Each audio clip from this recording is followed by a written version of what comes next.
Hi, hi Krishna, everybody.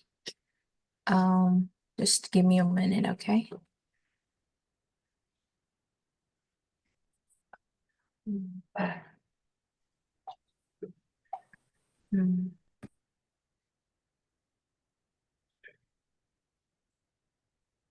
Mm.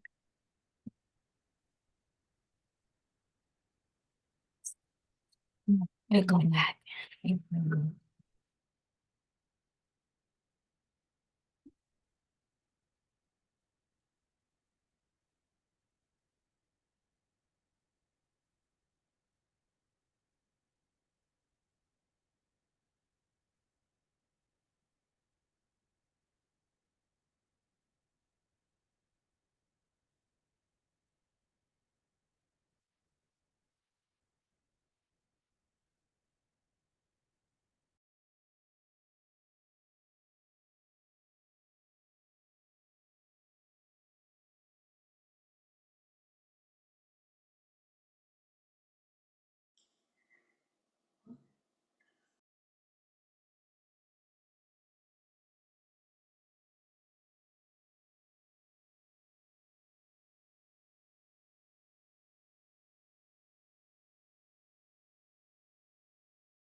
Okay. Hi Krishna, everybody. Welcome. Today's session. On we're gonna continue with Ramayan. So let's start with our opening prayers. Okay. Om Ajnanatimirandasya Gnananjanashalakaya Chakshurunmilitam Yena Tasmai Shri Gurudev Shri Krishna Chaitanya Prabhu Nityananda Shri Yadvaita Gadadara Shivasadi Gaura Bhakta Vrinda Hare Krishna Krishna Krishna Hare Hare Hare Rama, Rama Rama, Hare Hare. Okay. Welcome everyone to Bhagavad Gita and Ramayan class. We're gonna continue with the Ramayan story, but we will continue after the Bhagavad Gita verse today. Okay. So can you guys hear me? Okay. Can you just give me thumbs up or somebody can unmute and say, okay. Thank you, Anj. All right. So we're gonna do our verse for today, which is from chapter 2, verse number 62, okay, of Bhagavad Gita. And we're gonna do our recitation like how we do every time. I'm gonna sing and then you guys have to unmute and repeat. Okay, so we're gonna just do word by word first, then we'll go with the lines. Okay, so are you guys ready? Do you want to unmute? And all right, okay. Dhyayato Dayato Vishayan Vishayan Pumsa Pumsa Sangas Sangas Te Padyate Padyate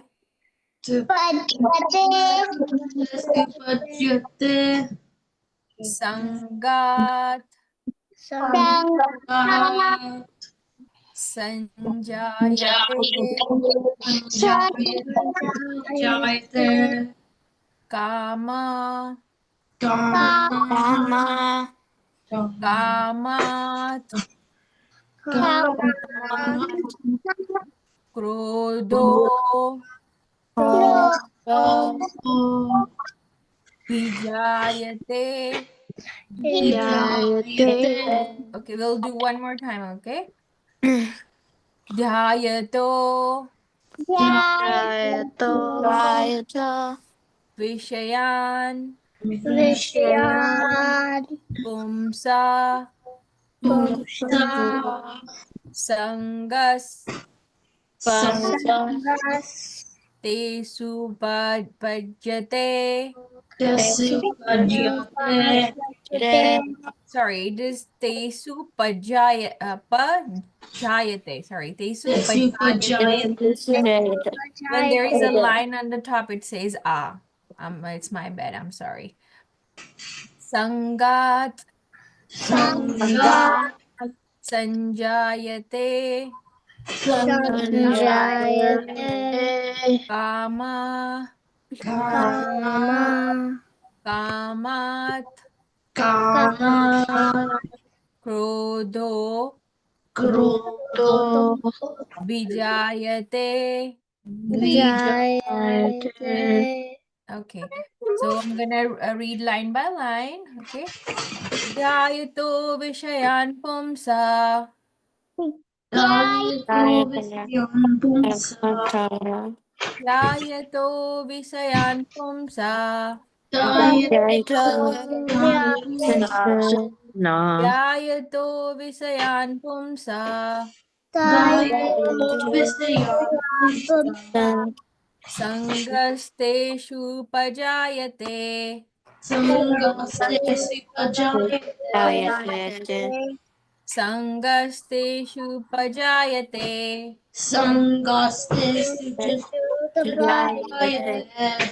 Sangasteshu Pajayate.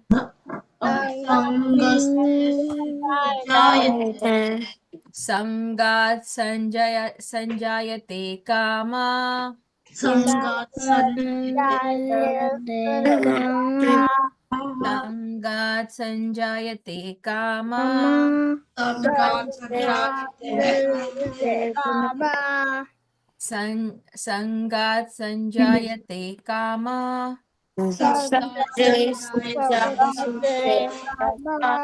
Kamat Krodho Vijayate. Kamat Krodho Vijayate. Kamat Krodho Vijayate.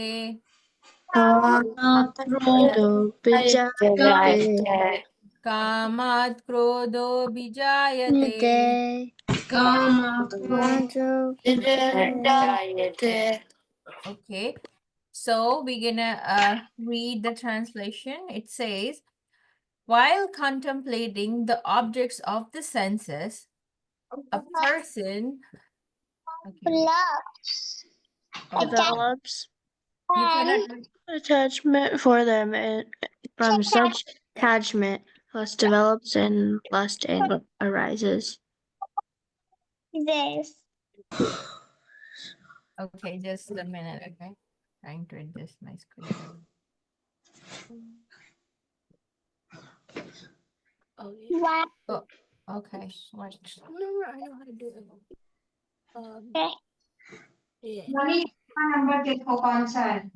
All right. While contemplating the objects of the senses, a person develops attachment for them, and from such attachment, lust develops, and from lust, anger arises. You can okay. Only this one is okay. No. Okay. All right. That's good. That's good. That's good. Okay. Thank you. All right. So we're gonna go ahead and understand that words. All right. So basically it says who can you read the side thing? Somebody can read it? Okay, go Me. ahead, Suchi. While contemplating the objects of the senses, a person develops attachment for them, and from such attachment, lust develops, and from lust, anger arises. Okay. So this verse talks about, contemplating on the objects of the senses. So I know the words are a little hi-fi for you guys, maybe. The meaning of contemplation means like you're thinking too much about it. And the object of senses, the meaning is kind of your like the senses, we have senses like I want to see everybody. Our senses are like eyes, ears, and like and one of the senses is also mind. The mind is also um, uh, demanding, right? So it talks about when we are thinking of something. Let's say I wanna. We always think as you have desires. Let's say you want to have some toys or you want to do something like, and then slowly when you think about it and you continue with that, and it converts into attachment, and then it converts into lust in the sense you must have it. I want, first is like I want it, and then you become like I must have it. So that's like uh it's kind of the same thing, but it's the degree is different. So first thing is just I wish I had it, kind of like that, and then wanted, and then you become like I must have it. So that's kind of at lust level.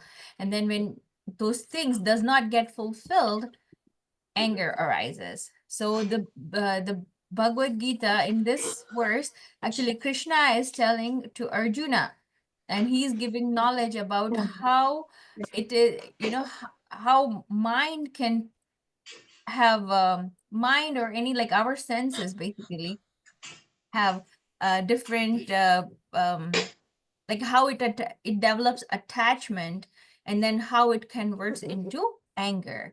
So I'm not gonna go in detail about what Krishna exactly says to Arjuna, but we will just understand what can we do in like how can we apply in our daily life, right? So you guys are kids, like do you guys have any like attachment, like is there anything you want to do? You can just give me a random answer, like what are your wishes, what are your desires? Somebody wants to unmute and say yes. Someone new.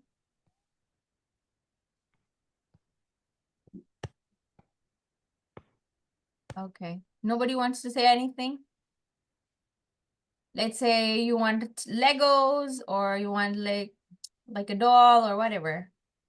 Is there any wish? No. Oh my God, you guys are awesome. Your parents are so lucky. You don't demand anything, right? Right, Ansh?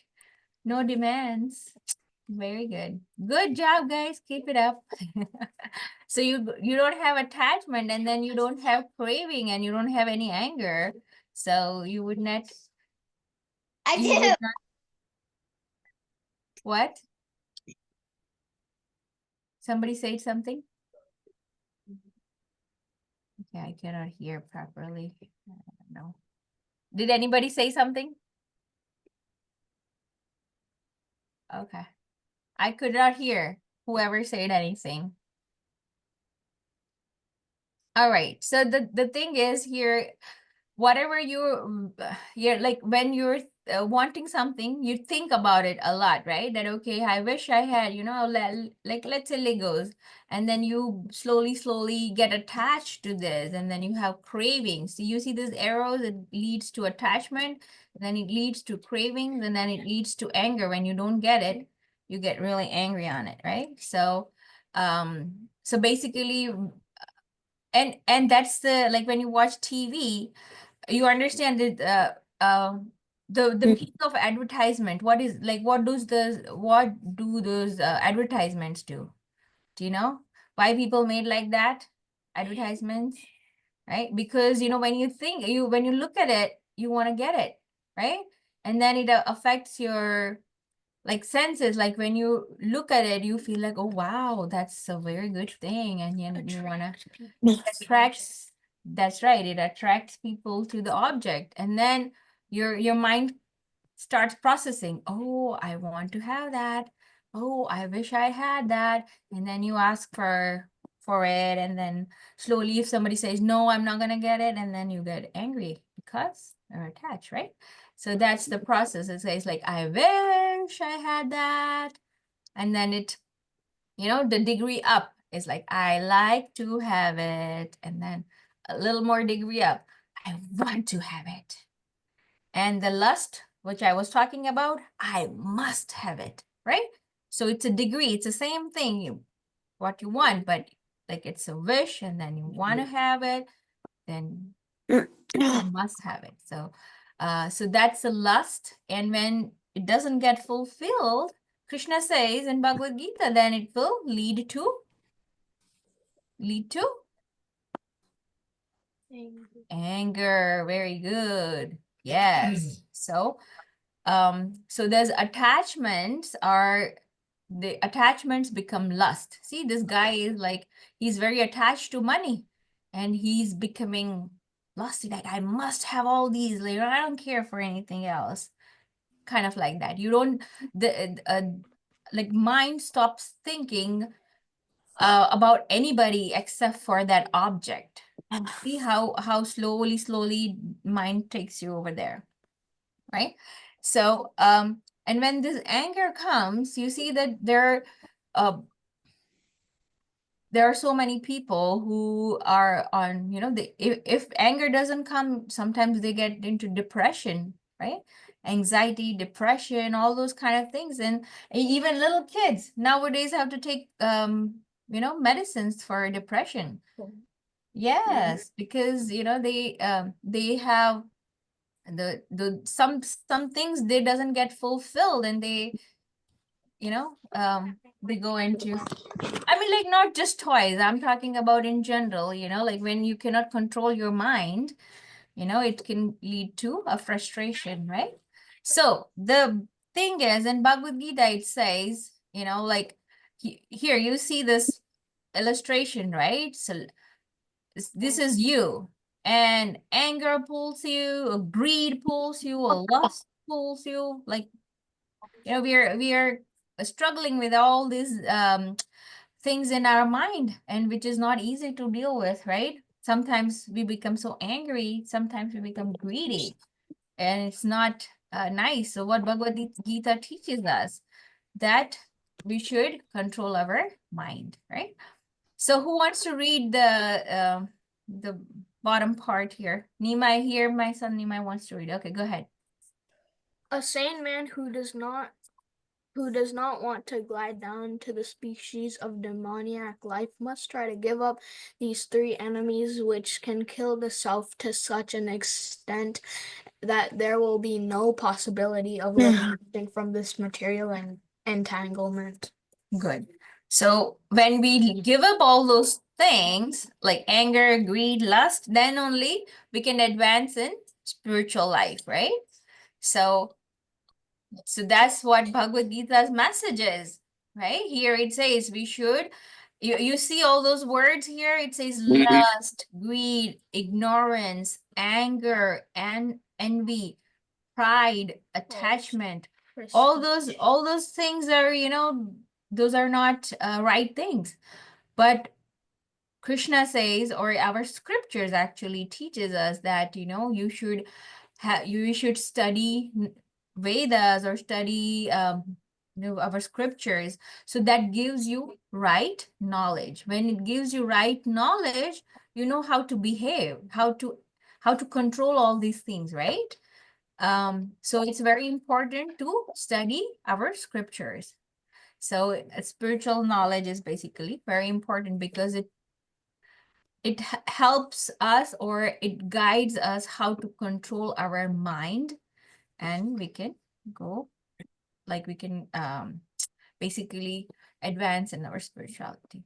Okay, so guys, did you understand? This is the verse for today, basically. And so the message here in this verse is we could like you should control your mind, and we may have desires and wishes or whatever, but even if we have those, we should have Krishna in the center. Okay? So that means you do whatever you do it for pleasure of Krishna or pleasure of God. Okay? All right. Do you guys have any questions or anything you didn't understand or you want to clarify before we go in Ramayana? Did you guys understand? Or it was a little bit too much of a science, philosophy? No? All right. I think that's good. All right. So we're gonna go ahead and do our Ramayan. We're gonna continue with our Ramayan. Okay, yeah, I can see that Nandika is happy. I'm sorry I had to go with the bug with the words. All right, but I'm hoping you learned something from today's verse. All right. So, do you guys, okay, who's gonna tell me where you stopped in last Ramayana class? Everybody's muted. Nobody wants to speak today. In Ramayan, last time we stopped at I think I can't remember, but I think it was after Ram Bhagwan was born. Okay. I think when Rama went to Militha when he was going to Mithila? go to. Yeah. No, I think it was when like right after when they went to the forest. Okay. No, it was no. Then they went to Mithila. No, they didn't. Okay, No, all right, okay. All right. So what happened is like Rama's teacher, you know, Vishvamitra Muni, like Rama and Lakshmana were with Vishvamitra Muni, and he like he kills all the demons and everything, and then now he's going towards Mithila because in Mithila Sita resides, right? It's a Janak Maharaj's palace, and there Sita Swayamvara is gonna happen. So now Rama is gonna go towards Mithila, and we're gonna just go with what happened during that visit. You know, when they were on the way, what happened? So that's what we just gonna cover in Ramayan today. All right, so I just made a slide a little bit about, you know, Rama's dynasty, like in the sense, Rama was in the, he was a Suryavanshi, right? Why was he called Suryavanshi?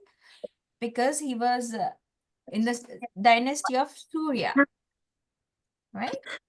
So he had like, and there are so many kings, actually, I did not cover all the kings and everything in this. Yes, Nandika, you want to say something? I'm Nandini. What's his dynasty? Dynasty means like, oh, very black word. Dynasty means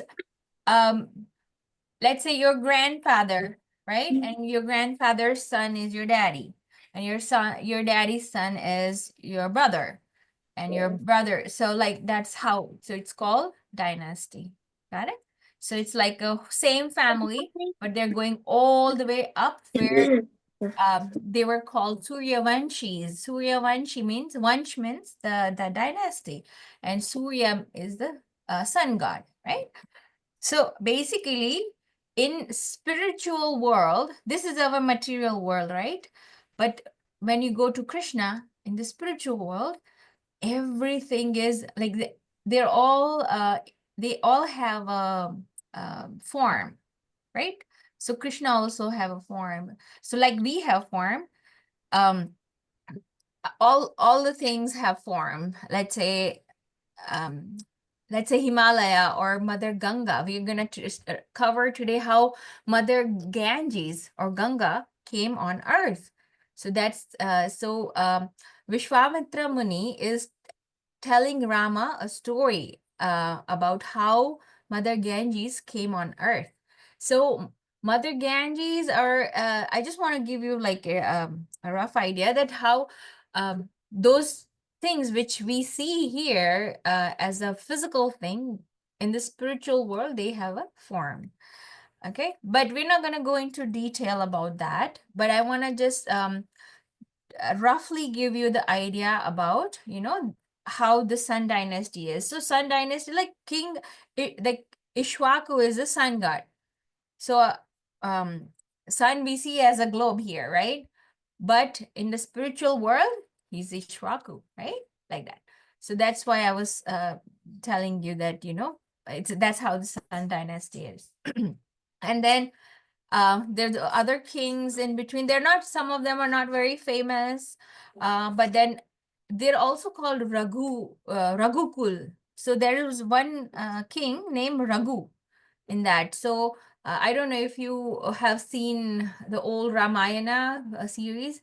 They also say Raghukul. Raghukul means again the King Raghu's dynasty, right?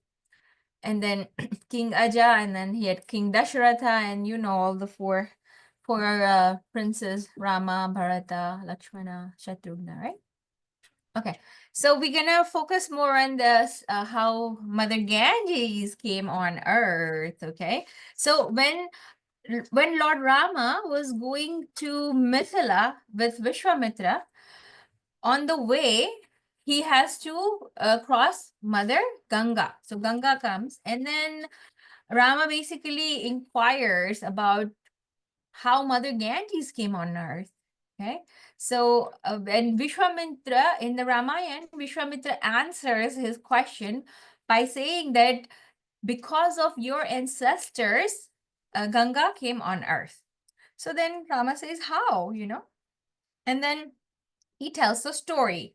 And I'm going to tell you that story. You might not be able to remember all the names. So don't worry about the names, but you can roughly have some idea about how Ganga came, right? So there in Rama's dynasty, there was a king called Sagara. Okay. So that Sagara king had two wives. And one, so they were not having any children, so they does a yagya, then in olden days they used to perform all the yagyas, or all those things. And then so there was they got the benediction that, okay, each queen have like sons. So one will have 60,000 babies, and then one will have one son, which will carry on the dynasty. Yes, Satya, you want to say something? I need to go get water. Okay. So those kings, so 60,000 babies, like the kids, and one queen will have another son, which will continue the dynasty. So that son was Asamanjasha, and he had a son called Anshuman. All right, so we don't want to go into detail about the names, but so King Sagara basically wanted to perform a yagya. Okay, so now imagine this King Sagara has one side 60,000 kids and one wife have one son. So when he performs a yagya, in Ashwamedha yagya he does, and you know that in Ashwamedha yagya, the horse has to visit the whole world. So when the horse goes to complete the whole world, he doesn't come back. So unless he comes back, the yagya is not complete, right? So King Sagara worries, oh, what happened to my son? My horse. So what he does is, okay, he sends his 60,000 sons to find the horse. And those 60,000 sons, they go all the way into Patala Loka, like we have heaven, Swargaloka, like that we have Patala Lokas. So Patala, and the name of the Patala Loka is Rasatala. Okay. And so they all the way reach there, and they could not find the horse. They could not find on earth. They could not find anywhere. So they go all the way towards the Patal Lok. And then those horses, like they saw a horse there, and that was the ashram of Kapila Muni. Okay, and when they saw a horse there, they thought Kapila Muni stole the horse. So what they try to attack on Kapila Muni, and Kapila Muni gets so angry, and then he basically kills all those 60,000 sons. So now, King Sagara, he's still waiting on his sons to come back and complete the yajna, but he doesn't come back. And the other son, which was a single one, he was not behaving well. So this King Sagara, he basically exiled him. I don't want you, kind of like that. But he had a grandson. So King Sagara had a grandson. And so what he does, the King Sagara, that, okay, my sons didn't come back.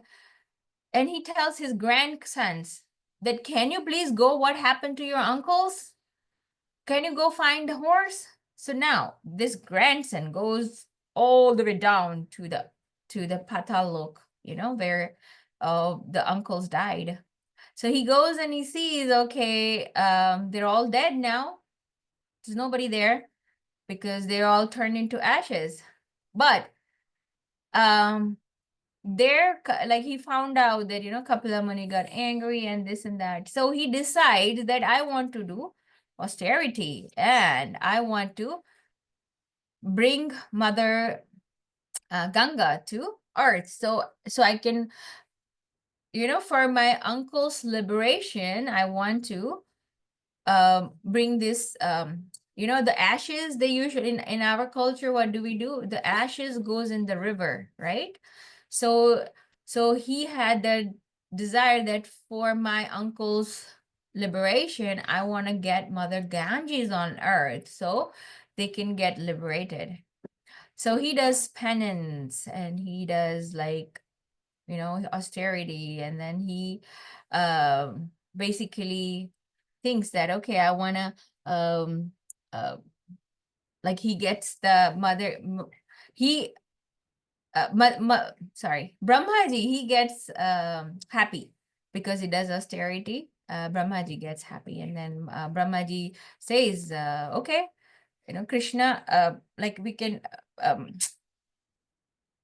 Mother Ganges can come on earth, no problem. But it's hard to bring her down, right? But actually this Asamanjasa, he also I'm sorry, I'm confusing. Asamanjasa did not get that. Okay, Asamanjasa's kids and his kids in that King, okay, Bhagirath, King Bhagirath, his grandson actually gets Brahmaji happy, and then upon his request, Brahmaji he agrees to send Ganga on the earth. So in between King Sagara, there are so many other kings like Anshuman, and then there are a couple of other kings, and then comes Bhagirath. King Bhagirath. Okay, there is a King Dilip in between also, and the last one is Bhagirath, who actually does penance and gets Brahmaji happy, and then he agrees on Mother Ganges to come on earth. Okay, so but Mother Ganges, the river is so forceful, right? So Brahma said, if she comes on earth directly, it's gonna destroy the whole earth because it's coming from all the way to the, he's coming, Mother Ganges is coming from heaven, right? So it's gonna break the earth basically. So he says to Bhagirath, you get Shiva happy, and then if Shiva agrees, then he can handle the earth, handle the Ganges, I'm sorry, on his head, and then Ganges can come down, and the flow will be little less, so earth can hold it. Okay, so that's how Mother Ganges come on earth. In Rama's dynasty, Rama's ancestors, they prayed to Brahmaji, and then Mother Ganges agrees coming down on earth. But because its force was too much, Shiva agrees to hold on his head, and then it comes on the earth. So if you see Shiva's picture, you see like a fountain coming out, right? What it is? That is Ganga. That Ganga comes out of the for his head like that. So and also want to I want to tell you that Ganga has 3 names. So the first name here it says Vishnupade. Vishnupade means Ganga first came out of Vishnu's feet from his toenails. How it came, I will just tell you briefly, okay? I know I'm mixing up so many stories for you. It will be too much to maybe process. But you guys learned about Vaman Dev, right? Yeah, Vaman Dev. So when Vamanadev becomes big, he becomes so big, and then he becomes even bigger than the universe. So at that time, with his toes, the universe gets punctured. The whole big universe gets punctured because he becomes so big. So with his toe, and then the holy water, which is outside the universe, it comes in this universe. So that is Ganga, okay? So because Ganga is in the spiritual world, it's not actually here. Here we see is a materially we see Ganga as a river, but Ganga actually in the spiritual world is the purest water there. And that's why for us, Ganges are very much important. Even if right now, when you go in India, we have Mother Ganges and people take bath in it, right? They take bath, they get purified. They say if you go and take bath in Ganges, your sins are nullified. That's what they say. All right, so that's why Ganges name is Vishnupade, because it came from Vishnu's toes, basically. Okay, and then I told you why she was called Bhagirathi, because King Bhagirath in the Rama's dynasty, he does the austerity, and then because of him, Brahmaji gets happy, and then Ganga comes on earth, right? And Janvi, Ganga is also called Janvi. Why it is called Janvi? Because on the way when Ganga was coming down, what happened? It was still so much of force.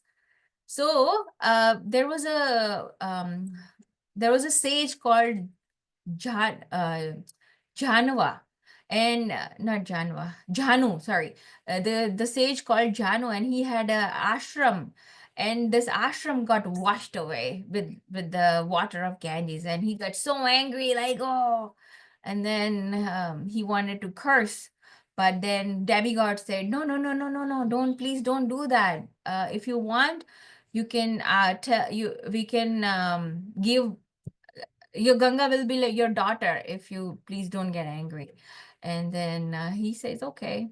So now after that, she was called Janvi because Sage agreed to calm down and accept Ganga as her daughter, as his daughter. Okay. So I'm sorry, so many stories, maybe a little confusing, but you got the picture how, Ganga comes on earth. Okay. And that's why the value of Ganga is too much, it's a spiritual, Ganga actually is in spiritual world, and now it's in the material world and to purify us, right? All right, so now we're gonna go on the next story of today's class. So then Vishvamitra, he talks about, how Ganga came on earth because of Rama's dynasty, Rama's ancestors. And then he continues, and then they cross the river, basically. Then they cross the river, and then they reach to a city called Vishala. Okay, and then there again, Rama is asking question, So basically, how they're advancing in each place, Rama is asking questions and then Vishwamitra is answering. That's how it's going on. So first they reaches Ganges at the bank of Ganges, and Rama asks, and then Vishwamitra gives the story what happened. And now they go forward, they cross the river, and then there is a city called Vishala, and then Rama asks, like, what's the history of this city? And then Vishwamitra tells about the Samudra Manthan story. So I think you guys know about Samudra Manthan story, right? Like we learned in the Kurma avatar. So like all the Devatas and Danavas, or like demons and demigods, they were they wanted to they were fighting, and then they got to know that, when you churn this milk ocean, there will be nectar coming out, and once we take that nectar, you're gonna be like whoever gets the nectar will be stronger. Basically, they will be immortal, kind of, right?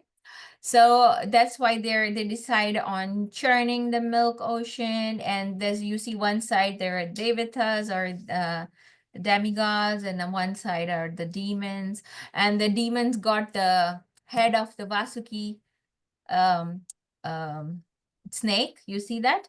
And they got, they were getting so much fire and heat and all that, but still they were struggling.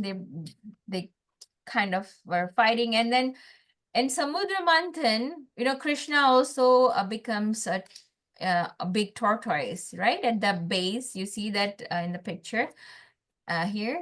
He takes a Kurma avatar, and he allows this Mount Meru to get on his back, and with the snake of like Vasuki snake, everything is churned. So during the churning of the milk ocean, basically, there are so many things come out. So I want to just tell you about the first, I don't know the order, but the first one of the thing came out was Ayurveda, or Bhagwan Dhanvantari came out. So Dhanvantari is the incarnation of Lord Krishna himself, and what he's carrying is a pot of medicines. Okay, so he basically gave the Ayurveda. So I don't know how many of you know about Ayurveda. Ayurveda is a natural medicine, ancient thing which came out, the knowledge came out of our yoga, our Vedas, I'm sorry. So, and Ayurveda has, like, any disease they can cure by herbs, like plant-based. Everything is plant-based.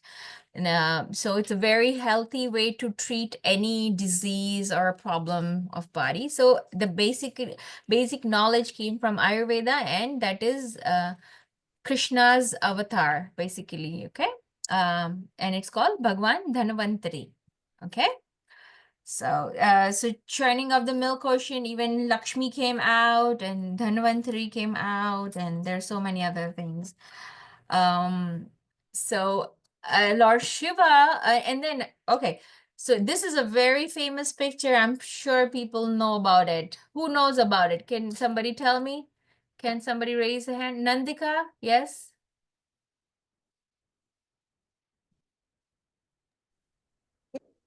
So, um, boys, I don't know what the picture is called, but I know a part of it, like what it's Tell me. about. Tell me, that's okay. Whatever you know. So, like, basically the poison and stuff came out of the thing. So Mhm. Shiva Yes, you got it came right. and he had it in his throat. Yes. So before the nectar comes out, there was a wish called halahal. Halahal came out. It's like a so strong poison, like very strong. Even a drop would destroy the world, kind of. So everybody was so scared, all the devatas and demons, and they were like, "Oh, what will happen if the poison comes out?" And they actually, plead Lord Shiva to help, and then Lord Shiva agrees on taking that halahal. So when he drinks, and actually doesn't drink, it stays here in his throat. It's just stuck here. So that's why it's for Lord Shiva is called Neelakantha, because his throat becomes blue, Neela, green, like a bluish color, right? So even halahal comes out, and then Lord Shiva drinks the, and then Mohini avatar. Have you heard of the Mohini avatar? Who knows about Mohini avatar? Dhruv, do you know about Mohini avatar? I think I know, like when Lord Vishnu turned into a Mohini avatar, so he could charm the asuras. Yes, you're right. So, this, so when basically after everything, nectar comes out, and obviously Krishna wants to give it to the Devatas because he doesn't want to give those things to like a wrong person, right? So let's say a government, like they don't want to give guns to the terrorists. They would like to give guns to soldiers so they can protect. So it's similarly, if the nectar goes in a demon's hand, and if they become immortal, it's gonna destroy the universe, right? It's not gonna be helpful. So obviously Krishna wants to save Mother Earth, or save everybody, so he wants to give it to right hand, and that's why he takes a Mohini avatar, basically, and then he charms all those demons, and he kind of is a cheating, but he does cheating for our benefit, right? So and then how they all got the wish, but in between, what happens is Rahu, he understood that Krishna is doing cheating, so he sits among the devatas and he gets the part of nectar, but as a Mohini avatar, he kills that Rahu, cuts off his head. Okay, so anyways, so this story, this happened, after that,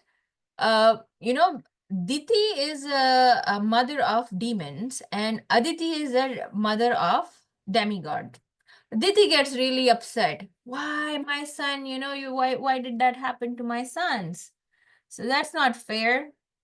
Basically, and then she does perform austerity, pleases Krishna, and then he I mean after that, okay, so there was all right. So King Vishala was born from Diti's request. Okay. I'm sorry, I lost the connection. What was it about? What is that? So so Vishala, the kingdom was about the king's okay, I'm sorry, just give me 1 minute, okay? I'm gonna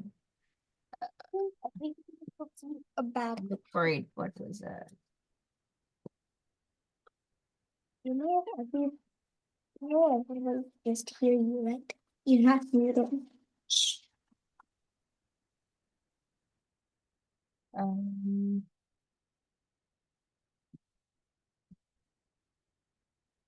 Indra came out of one, and Vishvamitra. Okay, so then Vishvamitra says that the city that Vishala was situated, where that Diti does the penance. That's why that was the significance of it. So that's why he tells the whole story. So Diti did penance after this demons got defeated. Their mother got angry, and she does penance, and that penance, the place was called Vishala, and where Rama was right now.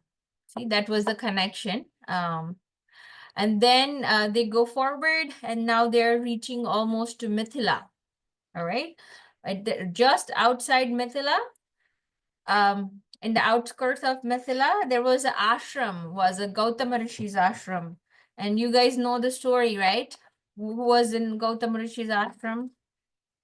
Very famous story. I don't know if somebody knows about it. Ahalya. Have you heard of Ahalya? Has anybody heard of Ahalya? Yes, Dhruv knows about Ahalya. Okay, anybody else? I'm not able to see everybody's thing. Okay. Ramaya, okay, Dhwani says she knows. Atisha, all right, no, somebody says no. I don't know who's that, we. All right, and okay, anyways, so Ahalya was Gautam Rishi's wife, okay? And so when they go to this ashram, okay, this Rama, Lakshmana, and Vishvamitra reaches to a ashram, and that ashram was abandoned. There was nobody there.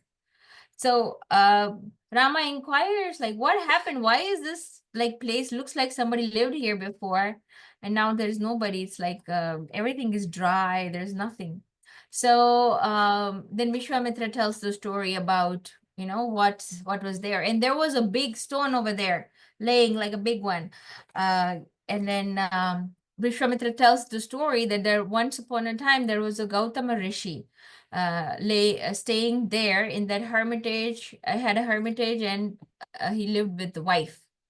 And now Gautama Rishi went in the morning for his morning bath, like 3 o'clock in the like rishis, they wake up at what, 3 o'clock, 4 o'clock in the morning? When we sleep, they wake up, right? Isn't it? I'm just kidding. But 4 o'clock, they go for their morning bath. And once he goes there, and because Ahalya, the wife, was very beautiful, Indra wanted to, you know, he wanted to flirt with her. And so he takes a form of Gautama Rishi. He takes a form of a Gautama Rishi and goes into Ahalya's in home. And then Ahalya didn't know that this is not my husband, right? And then basically when Gautama Rishi comes out, like he comes back, he understood that, okay, because of Indra, the night was like, the morning became too early. Like basically what he does is he covers the you know, covers the moon and makes it kind of like a morning. So, you know, he gets confused, Gautama Rishi, and he goes for a bath. And during that time, he goes into the house of Ahalya. And then he does whatever he wanted to. And then when he was coming out, actual Gautama Rishi came. And he said, oh, what happened? And he understood this is Indra. And before he says anything, Indra actually ran away. But then Gautama Rishi actually got angry on his wife. That you could not understand, it's me, like me, I'm not that person. So Ahalya says, oh, I'm so sorry, I didn't know, I didn't understand. And then basically Gautama Rishi gets angry and he curses her to become a stone, a big stone. And then, but at the same time, because he was a rishi, he also gave a benediction that Lord Rama will come and liberate you. So imagine this Ahalya has been waiting and waiting and waiting for so long. She's a stone. And then when Rama comes, he touches his toe to his feet, a foot to that stone. And this beautiful lady comes out. And the lady is Ahalya. It's a very famous story. And then Ahalya gets basically liberated and goes back to the spiritual world. But then Lord Rama, you know, wanted to, like, the Vishvamitra basically narrates the story about Ahalya. And then, so they are at that point right now where Lord Rama touches like the stone, and she becomes a lady and goes back. And now they're almost to Mithila, and then the story will continue about the Rama Sita Swayamvar and whatever. So in brief, I'm just gonna tell you what we covered today, that Rama, when he's going towards Mithila, and on the way, Ganges come, and then Vishvamitra tells about how Ganges came on earth. Then they go forward, and then the city called Vishala comes, and then Vishvamitra tells about how what happened in that city of Vishala. And Diti basically did the penance over there. And then they go forward almost to Mithila. In the outskirts, there was a Gautama Rishi's ashram, and there Ahalya was as a stone waiting for Lord Rama for a long time. So now they're almost to Mithila. Okay, so we're gonna stop right there about the Ramayana. All right, now I'm tired of speaking. It's time for you to speak. Anybody would like to have any takeaway or anything you learned today from the class? Please share something, whatever you liked.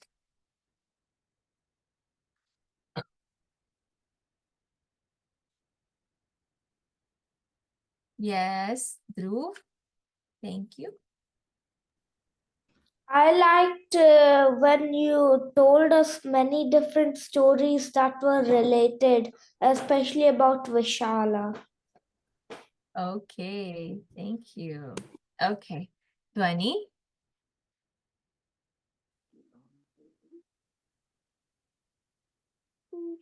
I'm not able to hear you, Dhwani.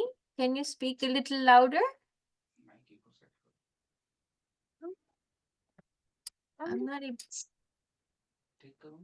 I don't know what's happening. I'm not able to hear you. Are you? Okay, That's the loudest. I know. That's you're making it brighter. Apollo. Huh. When we're telling us about when Rama was going to Mithila. Oh, beautiful. Okay, thank you, Dhwani. Thank you for sharing. I like when you guys speak. Otherwise, I feel like I'm only one speaking and nothing is going up there. Nice. Thank you, Dhwani. Okay. Anybody, please, everybody share something, whatever you liked. Atisha, your hand is up. I like the story how Ganji came to Earth. Oh, thank you. That's nice. Yes, we should know, right? How our Ganga, why it is important to us, because we always hear that okay, it's important, but we don't know why, how, right? Okay, Vrinda, I need to tell you something. Vrinda. I need to turn into an angel. Oh, how attachment, everything turns into anger, right? Isn't it amazing how the small things can make us angry, right? Very nice. It's a very important thing to understand. Thank you. All right. Ansh, you want to say something?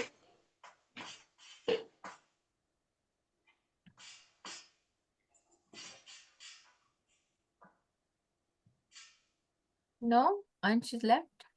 I don't see Ansh. Anshu, I'm not able to hear you. Okay, after that Ramaya, okay? After Ansh. I'm not able to hear Ansh. Uh-oh. Chat. I'm Type it in not the chat. still not able to hear. Type it in the chat. Okay, Ramaya, please go ahead. I'm not able to hear Ansh. Maybe Ansh can chat, like type it. Ramaya, want to go ahead? I like the Ramayan story. You like the Ramayan story? Yes, it's very nice to hear it, isn't it?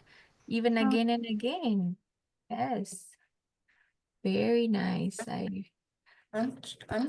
See, when I was your age, I didn't even know all these. You guys are so lucky that you know. All right. Satya? Like the Gurma story. You liked what story? The churning of the milk ocean. Churning of the Milk Ocean. Yes. Said Kurma. Very nice. Yes. And see how many things came out of that, right? Even Ayurveda came out, like Bhagwan Dhanvantari came out.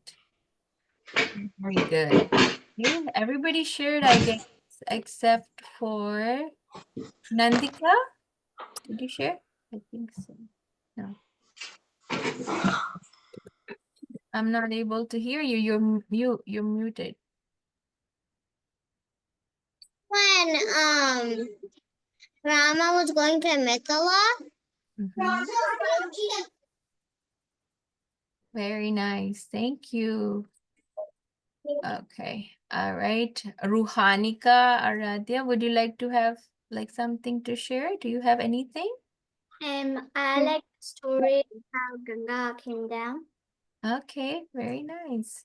See, Yeah, it's, I like we should always have knowledge about our scriptures, right? It's important because then if somebody asks, you don't know, that doesn't make, it's not nice. So, all right, I think we're gonna stop right there.